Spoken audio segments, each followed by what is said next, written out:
di pajak dan di bea cukai.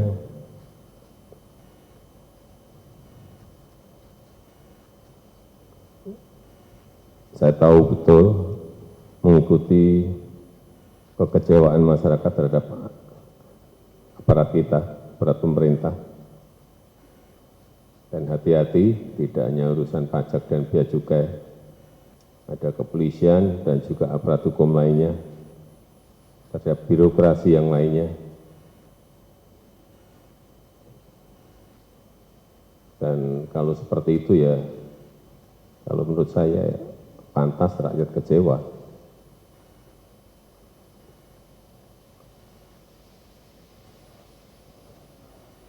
Karena pelayanannya dianggap tidak baik, kemudian aparatnya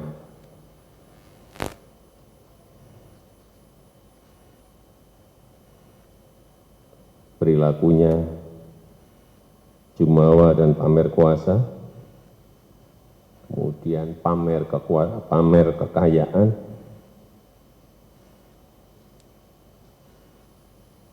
hedonis. Oleh sebab itu saya minta kepada seluruh menteri dan kepala lembaga untuk mendisiplinkan para di bawahnya, memberitahu apa-apa yang tidak boleh dilakukan dan apa yang boleh dilakukan. Itu pernyataan Presiden di sela-sela sidang rapat kabinet ya pada siang hingga sore tadi di Istana Negara. Ternyata kasus ini menjadi atensi dan juga diikuti betul oleh Presiden Joko Widodo, dan Presiden menyatakan kecewa. Ini kasus yang bermula dari kasus dugaan penganiayaan yang saat ini tengah kita bahas dan kemudian bergulir atau melebar ke ke kasus atau fokus publik, kemudian bergeser ke jumlah harta yang dimiliki oleh orang tua Mario yang saat ini sudah menjadi tersangka dalam kasus penganiayaan yang tengah kita bicarakan hari ini. Sudah bergabung pakar hukum pidana Jamin Ginting. Selamat malam Pak Jamin. Selamat malam, salam sehat.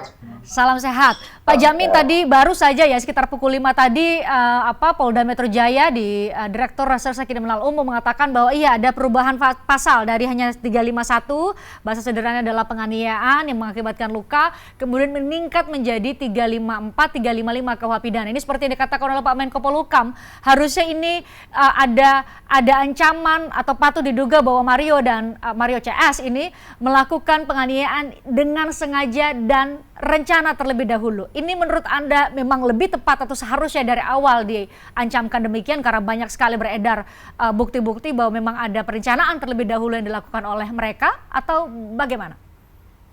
Ya, kalau kita lihat konteksnya kan pasal 354 dan 355 itu adalah penganiayaan berat yang direncanakan. Nah, dalam konteks ini hukumannya juga lebih berat dibandingkan dengan penganiayaan biasa di dalam pasal 351.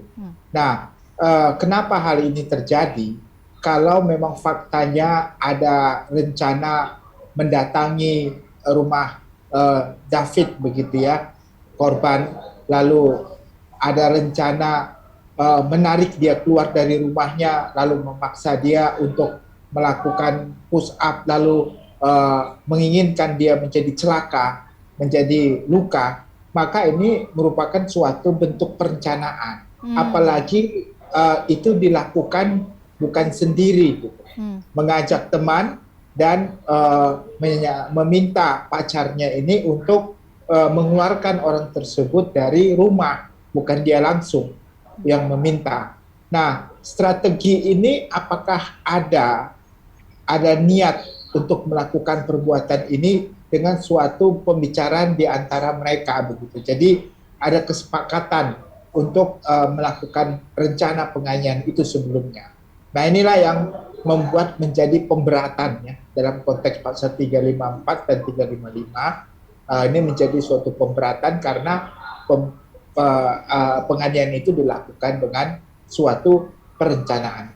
Tetapi kalau kita lihat orang yang tidak ikut dalam perencanaan tersebut, harusnya dia hanya dikenakan dengan pasal 531 ya, terkait dengan adanya suatu keadaan di mana orang dalam suatu bahaya, dia mampu untuk mencegah tetapi dia tidak melakukan pencegahan tersebut. Jadi saya kira kurang tepat kalau semua orang yang tidak ikut dalam perencanaan tersebut dikenakan pasal 354 maupun 355. Tetapi orang yang ada di situ yang tidak perencanaan tapi tidak melakukan pertolongan kepada orang yang sudah dalam keadaan sangat berbahaya tapi dia mampu untuk melakukan, maka harusnya dipakai pasal 531 begitu. Oke, harusnya dia bisa mencegah terjadi tindak pidana penganiayaan itu. Kita terbaru juga disampaikan oleh polisi, Pak Jamin, adalah AG yang saat ini menurut informasi yang kami dapatkan atau beredar luas di publik umurnya baru 15 tahun sehingga istilahnya adalah dari anak yang berhadapan dengan hukum menjadi anak yang berkonflik dengan hukum atau dalam konteks orang dewasa menjadi tersangka juga dalam kasus ini. Anda melihatnya bagaimana? Ya, kalau di atas 14 tahun ya dan di bawah 18 tahun, maka tidak secara otomatis dia mendapat dikembalikan kepada orang tua. Enggak ya. Karena usia sebegitu dalam perlindungan dalam Undang-Undang Perlindungan Anak dan Undang Perlindungan Anak, dia masih bisa dilakukan pemeriksaan sesuai dengan peradilan Undang-Undang Peradilan Anak. Jadi tidak dengan diversi ya, tidak dikembalikan kepada orang tuanya, tetapi dilakukan pemeriksaan sesuai dengan ketentuan peradilan anak dan mendapatkan hukuman lebih kecil ya dibandingkan dengan orang dewasa. Memang itu aturannya sudah begitu.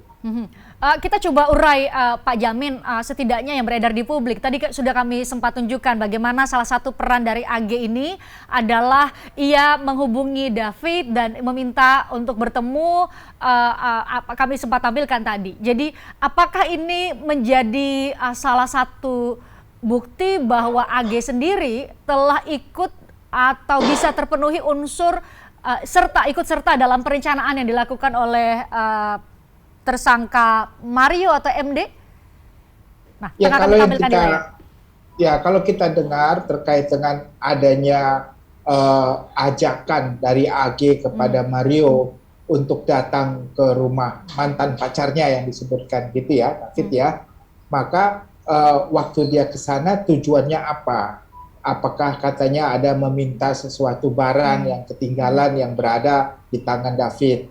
Dan kenapa membawa Mario gitu? Apa tujuan Mario? Apakah dalam rangka pengamanan terhadap AG atau dalam rangka kalau terjadi apa-apa maka si Mario ini akan melakukan penganiayaan tersebut? Atau juga Mario memang menginginkan supaya David ini dikasih pelajaran contohnya ya. Jadi dia punya niat untuk memberikan pelajaran. Kalau motifnya adalah menginginkan memberikan pelajaran kepada dia dengan cara melakukan penganiayaan, maka terbuktilah apa yang dikatakan sebagai bentuk perencanaan penganiayaan.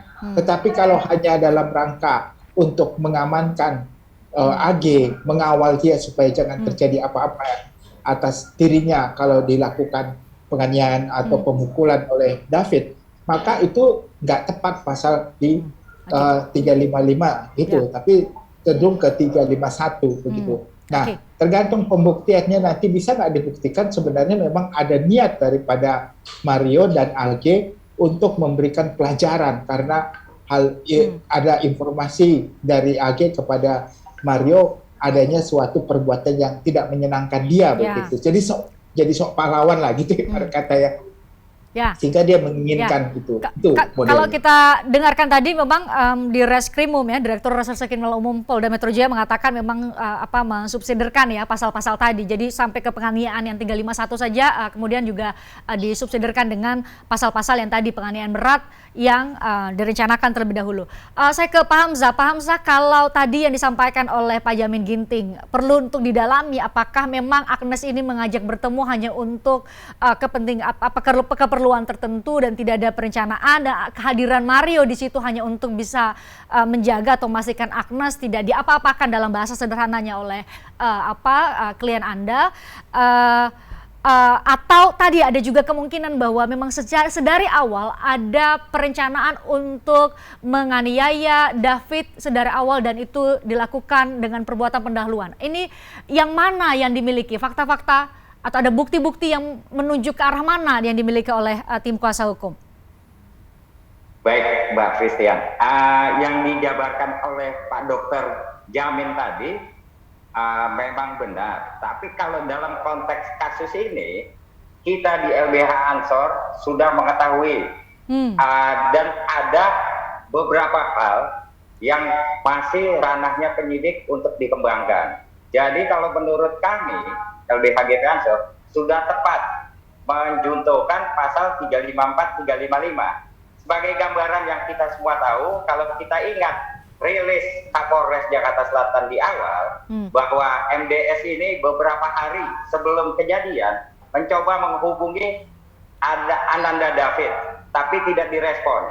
Ketika tanggal 20 baru anak yang berkonflik dengan hukum tersebut menghubungi David sehingga terjadilah pertemuan itu dan terjadilah penganiayaan berat yang sebagaimana kita semua sudah melihat penganiayaan yang sangat keji dilakukan oleh MDS terhadap Ananda David. Jadi Pak Ginting, kalau menurut kami yang sudah ditetapkan baru saja ini adalah sudah tepat, karena tidak mungkin penyidik ceroboh dalam menetapkan pasal-pasal pidana, karena kalau ceroboh akan berakibat fatal. Seperti kita lihat dengan adanya mereka bertiga mendatangi rumah temannya Ananda David, itu kan suatu perencanaan. Beda hal dengan ketika kita sedang jalan, ada anak yang sedang dianiaya, kita tidak melerai. Itu baru 76 huruf C, membiarkan anak menjadi korban. Kalau ini kan mereka satu mobil datang menemui Ananda David, sehingga terjadilah penganiayaan tersebut.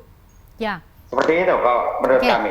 Ya, tadi konteksnya Pak Jamin Ginting adalah kan ada beberapa tersangka dan pelaku anak di dalam kasus ini. Jadi menurut Pak Jamin jangan semuanya 354, 355, tapi juga ada yang berperan tadi menurut kalau di pasal 76C Undang-Undang Perlindungan Anak itu adalah orang yang menempatkan, membiarkan, melakukan, menyuruh melakukan atau turut serta melakukan kekerasan terhadap anak. Jadi ini yang konteksnya Pak Jamin tadi ya, Pak Jamin ya.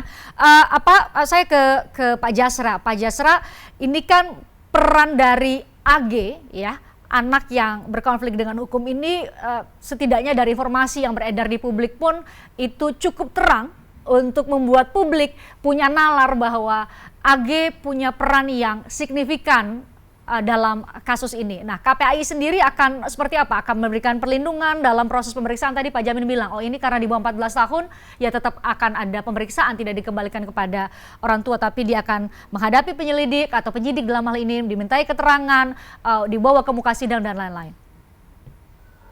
Ya, saya kira kalau proses hukum, aparat hukum kita kan sudah terbiasa lah memakai Undang-Undang 11 tahun 2012 ya tentang sistem peradilan pidana anak. Jadi ada 3 status anak di situ, anak korban, anak saksi gitu ya. Awalnya AG ini kan anak saksi, kemudian dinaikkan menjadi anak pelaku. Jadi saya kira karena statusnya dinaikkan menjadi anak atau anak berkonflik dengan hukum, tentu hak-haknya harus dipenuhi gitu ya. Terkait proses hukum ke depan, karena ini kan cukup panjang ya prosesnya. Nah, oleh sebab itu tentu kita melakukan pengawasan apakah instrumen hukum yang berlaku ini sudah tepat atau mungkin ada masukan-masukan yang perlu atau penting kita sampaikan kepada penyidik, sehingga anak-anak kita yang kan 2 ya, satu Ananda D, Ananda AG, ini sebetulnya kita tetap memberikan perhatian kedua-duanya karena bagaimanapun juga dia adalah usia anak. Nah, oleh sebab itu tentu dengan kasus ini kita berharap semakin banyak perhatian publik ya tentu penanganan hukumnya dan termasuk juga aspek-aspek lain bisa terpenuhi secara maksimal, Mbak Fitri ya.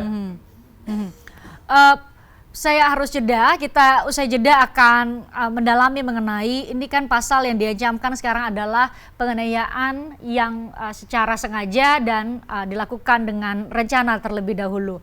Apakah Pak Jamin, saya minta Anda menjawab tadi, apakah Pak Jamin, kondisi David yang saat ini masih dirawat di rumah sakit Mayapada bisa menjadi apa istilah hari-hari ini yang sangat linear, sangat familiar di telinga publik adalah alasan pemberat lagi dari pasal yang sudah diancamkan saat ini. Sesaat lagi di Obrolan Malam.